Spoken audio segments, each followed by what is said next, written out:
Sud Radio, c'est l'instant Sexy News. Eh bien, Bruno Deval, nous accueillons Flore Chéry, notre journaliste qui va nous parler de vaginisme.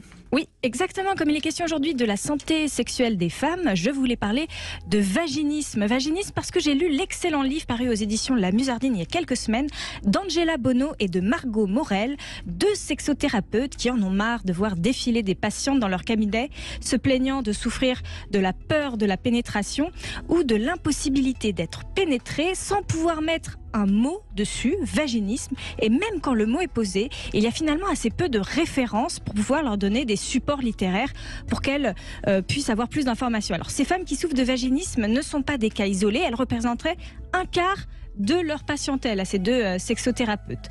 Patientes qui viennent avant tout...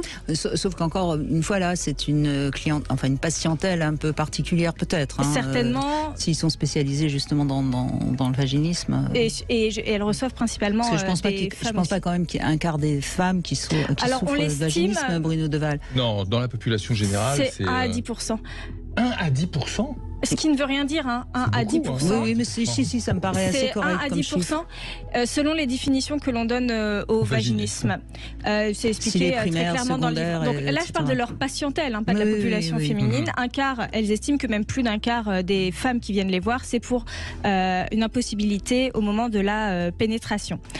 Patientes qui viennent avant tout parce qu'elles ont donc honte de ne pas réussir à être pénétrées et de décevoir leur partenaire avant même de se poser la question de leur propre plaisir personnel.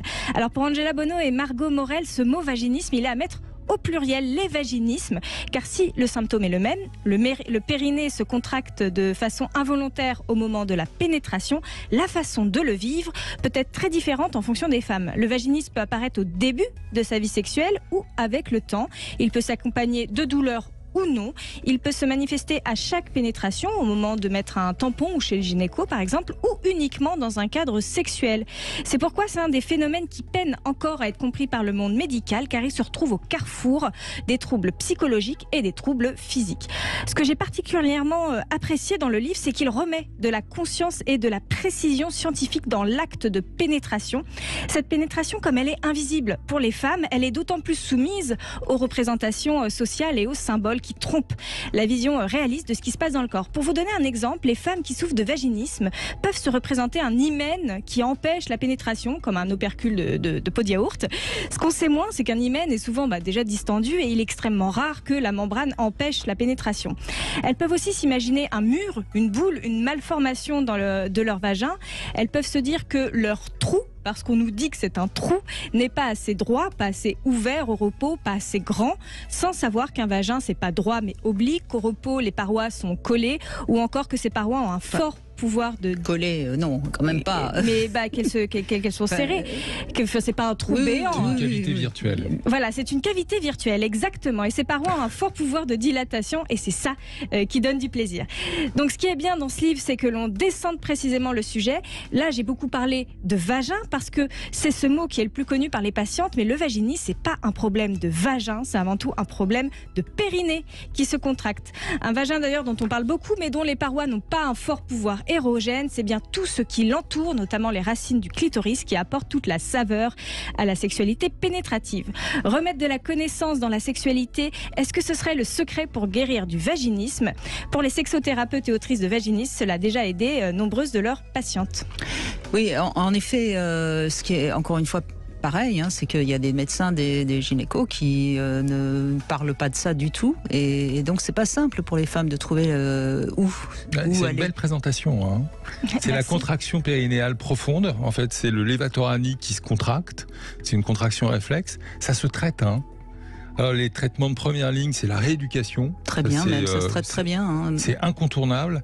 Et puis, on peut faire du botox, vous savez, de la toxine botulique. Pour arrêter des injections, pour éviter la contraction périnéale.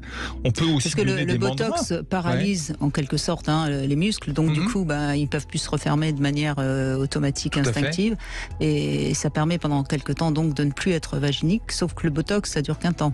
Donc il faut parallèlement à ça quand même une. Eh bien, elles sont Sauf si avec l'habitude de la pénétration, finalement, il n'y a plus besoin d'injection de Botox. Je pense que c'est un peu comme le Cialis. Parfois, ça dure 3 mois et puis après, hop, c'est reparti comme en 40. Peut-être ou pas. Donc, c'est pas. Je pense que c'est mieux quand même de faire un suivi aussi thérapeutique. Et on peut leur donner des mandrins.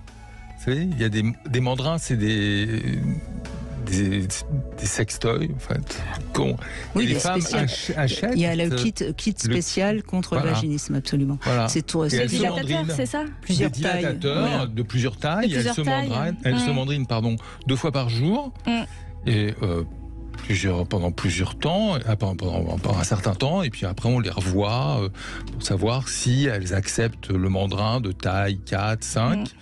Et comme c'est pas dans un contexte d'excitation, c'est peut-être plus difficile que quand on a vraiment envie de son partenaire. Parce que faire ça tout seul avec un truc très médical, parfois. Vous savez qu'il y a des femmes qui n'ont pas de vagin, par exemple. Les Rokitansky-Kusterhauser, elles n'ont pas de vagin. Et il y a une technique qui s'appelle la technique de Franck, où on donne des mandrins aux patientes et c'est elles-mêmes qui, à partir de la cupule, se reconstituent un vagin. Et c'est 2 à 3 mandrinages par jour pendant 6 mois.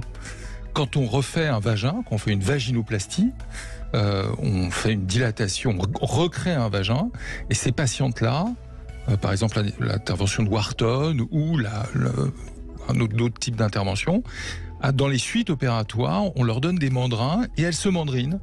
Elles se mandrinent 2 fois par jour jusqu'à ce que le mandrin puisse donner une perméabilité acceptable au vagin. C'est très très très bien accepté le mandrin. Et par exemple, on n'en parle pas aujourd'hui, mais pour les transidentitaires, quand on fait des vaginoplasties, elles se mandrinent. Dès le 7e jour de l'intervention, après, elles se mandrinent. Oui, mais après, elles ne souffrent pas forcément de vaginisme. Enfin, c'est non, mais c'est pour vous dire que le mandrin ça se refermerait s'il n'y avait pas cette éducation-là. Donc, rééducation, mandrinage et Botox. Très bien. Très bonne recommandation. Bon, voilà l'ordonnance du docteur Deval. Merci en tout cas Flore Chéry. Et puis si vous avez envie de fantasmer, vous pouvez retrouver Flore Chéry et Arthur Vernon sur le site mysweetfantasy.com.